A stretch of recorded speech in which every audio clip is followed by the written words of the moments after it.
Hello അസ്സലാമു അലൈക്കും. ഇന്ന് നമുക്കൊരു അടിപൊളി ഫ്രൈഡ് റൈസ് ഉണ്ടാക്കി നോക്കിയാലോ. ഇതിനു വേണ്ടി ഞാനൊരു കടായി എടുത്ത് അതിലേക്ക് 8 കപ്പ് വെള്ളം ഒഴിച്ചു കൊടുക്കുന്നുണ്ട്. വെള്ളം നല്ലോണം തിളച്ച് വരുമ്പോൾ ഇതിലേക്ക് 4 കപ്പ് ബസ്മതി റൈസാണ് എടുത്തത്. ഇത് നല്ലപോലെ കഴുകി ഊറ്റി വെച്ചതാണ്. അപ്പോൾ ഈ തിളച്ച് വരുന്ന വെള്ളത്തിലേക്ക് ഈ 4 കപ്പ് ബസ്മതി റൈസ് ഇട്ട് കൊടുക്കാം. പിന്നെ ഇതൊന്ന് നല്ലപോലെ ഇളക്കിയിട്ട് പാകത്തിന് ഉപ്പ് ചേർത്ത് കൊടുക്കണം. പിന്നെ ഇതിലേക്ക് 2 ടേബിൾ സ്പൂണ് സൺഫ്ലവർ ഓയിലും കൂടി ചേർത്ത് നല്ലപോലെ ഒന്ന് ഇളക്കാം.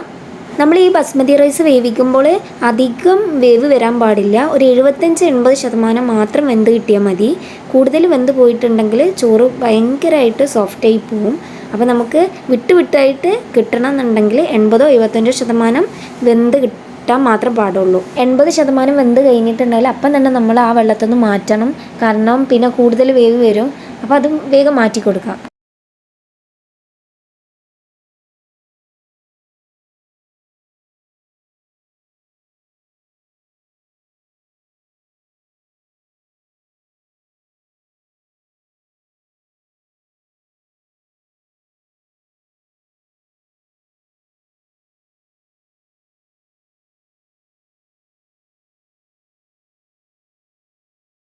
ഇനി ഒരു കടായി ചൂടാക്കി അതിലേക്ക് സൺഫ്ലവർ ഓയിൽ ഒഴിച്ച് ഒരു 5 കോഴിമുട്ടയാണ് ഞാൻ ഇവിടെ എടുക്കുന്നത്.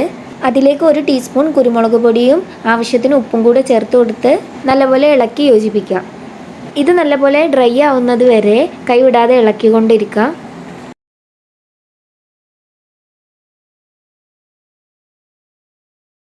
ഇനി ഒരു കടായി എടുത്ത് അതിലേക്ക് സൺഫ്ലവർ ഓയിൽ ഒഴിച്ചിട്ട് അതിലേക്ക് ഗാർലിക് ഇട്ട് കൊടുക്കുക.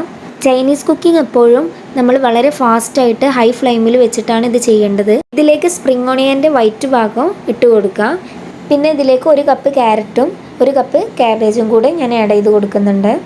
ഇനി നിങ്ങൾക്ക് ഇഷ്ടമുണ്ടെങ്കിൽ ഒരു 1/4 കപ്പ് ക്യാപ്സിക്കം കൂടെ ഇതിലേക്ക് ചേർത്ത് കൊടുക്കാം. ഈ വെജിറ്റബിൾസ് ഒന്നും നമ്മൾ അധികം വേവിച്ചെടുക്കുന്നില്ല. ഇനി ഇതിലേക്ക് 1 മിനിറ്റ് കഴിഞ്ഞാൽ നേരത്തെ ആക്കി വെച്ച മുട്ട ചേർത്ത് കൊടുത്ത് നല്ലപോലെ ഇളക്കി യോജിപ്പിക്കുക.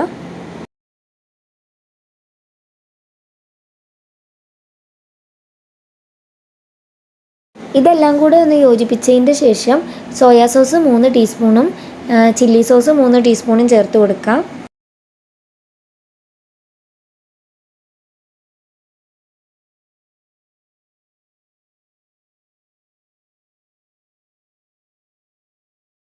പിന്നെ ഇതിലേക്ക് ഒരു 1/2 ടീസ്പൂണ് ഷുഗറാണ് ചേർത്ത് കൊടുക്കുന്നത്. പിന്നെ നേരത്തെ വെജിറ്റബിൾസിലേക്ക് നമ്മൾ ഉപ്പൊന്നും ചേർത്ത് കൊടുത്തിട്ടില്ല. അപ്പം നമുക്ക് നോക്കിയിട്ട് ആവശ്യത്തിന് ഉപ്പ് ചേർത്ത് കൊടുക്കാം. ഇനി നമ്മളിത് കൂടുതൽ നേരം കുക്ക് ചെയ്യുന്നില്ല.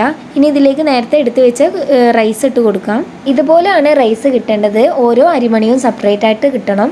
അതിനു വേണ്ടിയിട്ടാണ് നേരത്തെ 75-80% മാത്രം കുക്കായാൽ മതി എന്ന് പറഞ്ഞത്. ഇനി ഇതിലേക്ക് 1 ടീസ്പൂൺ കുരുമുളക് പൊടിയും കൂടെ ചേർത്ത് കൊടുക്കാം. ഈ ഇട്ട് കൊടുത്ത റൈസിലേക്ക് ഒരുപോലെ കളറാവുന്നത് വരെ നല്ലപോലെ ഇളക്കി യോജിപ്പിക്കാം. അവസാനം ഇതിലേക്ക് സ്പ്രിംഗ് ഓണിയൻ്റെ ഗ്രീൻ ഭാഗം കൂടെ ചേർത്ത് കൊടുക്കാം. അത് നല്ല ഒരു ഫ്ലേവർ നൽകും ഇതിലേക്ക്. ഇനി നമുക്ക് ഫ്ലെയിം ഓഫ് ചെയ്ത് അരമണിക്കൂർ മൂടി വെക്കാം. അങ്ങനെ അടിപൊളി ഫ്രൈഡ് റൈസ് ഇവിടെ തയ്യാറായിട്ടുണ്ട്. ഫ്രൈഡ് റൈസ് ചില്ലി ചിക്കൻ്റെ കൂടെ അടിപൊളിയാണ്. അപ്പം ഞാൻ ഡിസ്ക്രിപ്ഷനിൽ ചില്ലി ചിക്കൻ്റെതും കൂടെ കൊടുക്കുന്നുണ്ട്.